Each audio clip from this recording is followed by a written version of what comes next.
So we need to now, this is very, very, very, very, very critical, because we're about to launch a war in Syria, which will involve Russia, Iran, and it will, I believe the attempt is, let's have World War III, and then we'll just distract everybody again, because people are getting too smart now. They're waking up.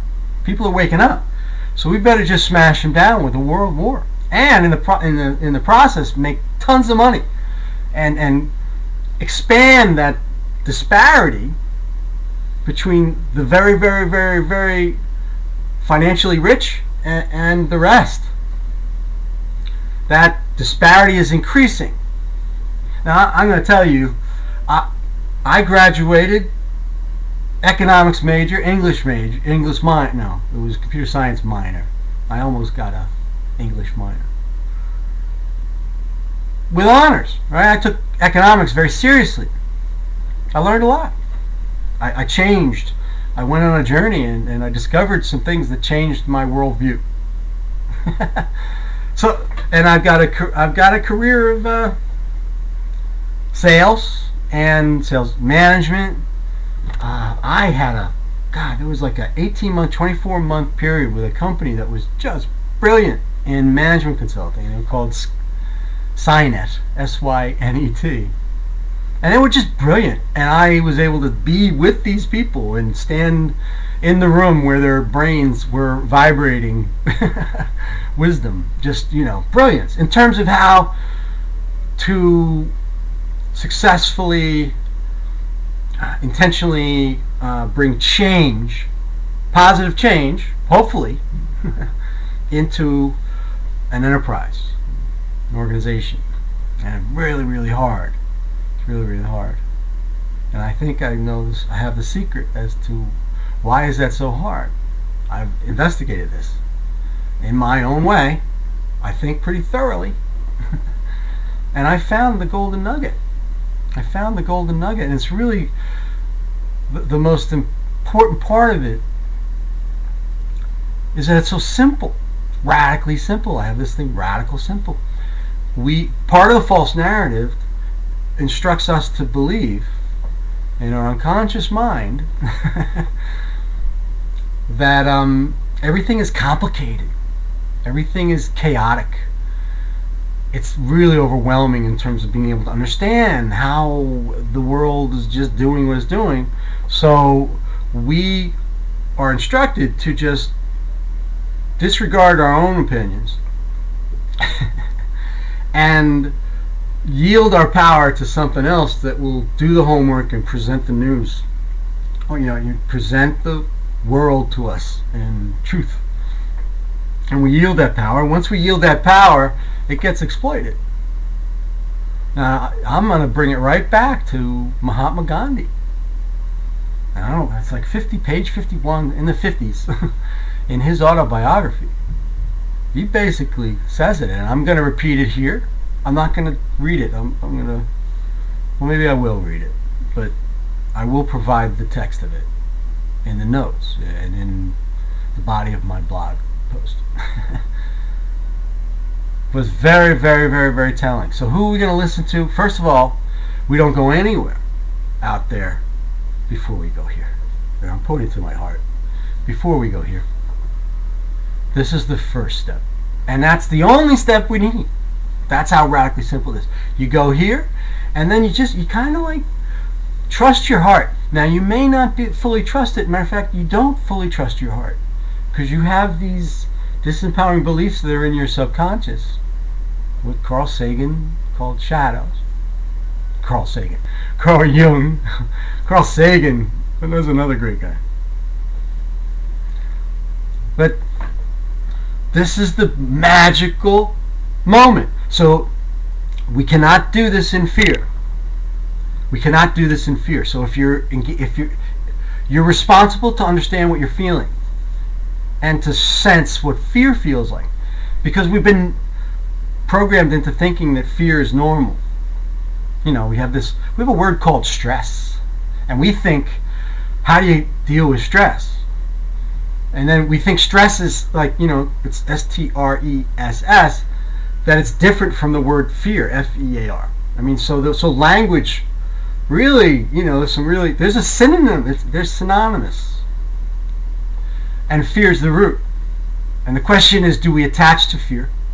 We feel the fear. We're going to feel the fear because we bounce around. We're in an adventure. So we're going to feel the fear. The fear serves us.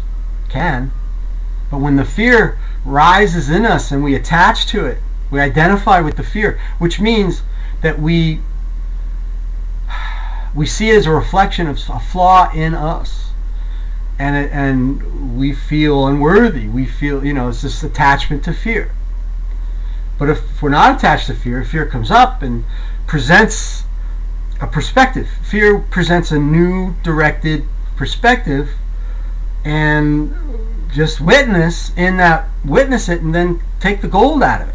Because fear is offering gold. And our expansion, which, we are on a journey that never ends. So we're continually expanding, but when we're in our heart, when we're in compassion, and that's a frequency of thought.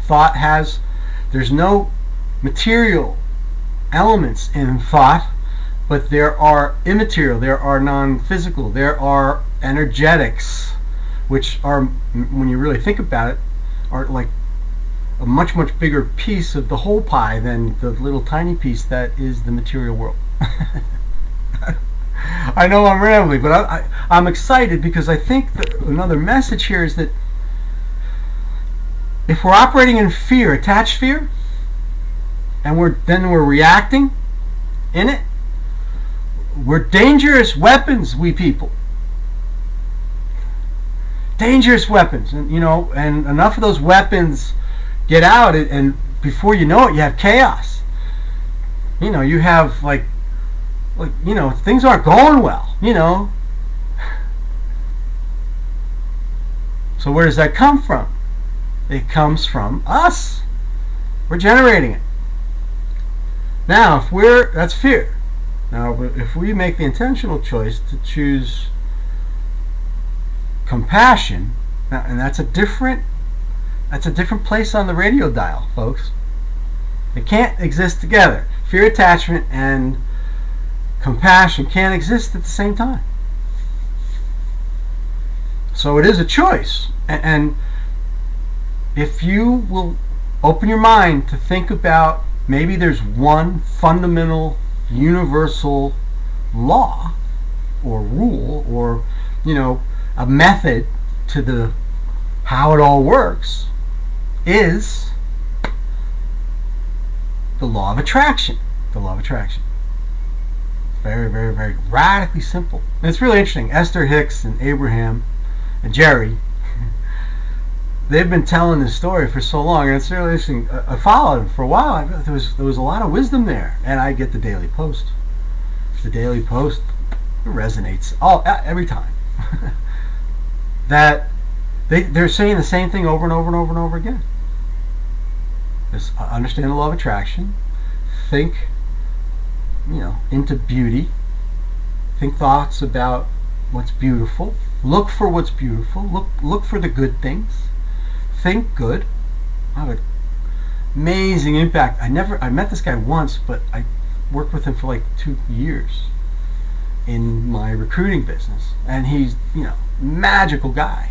And he turned me on to Kabbalah and a lot of things.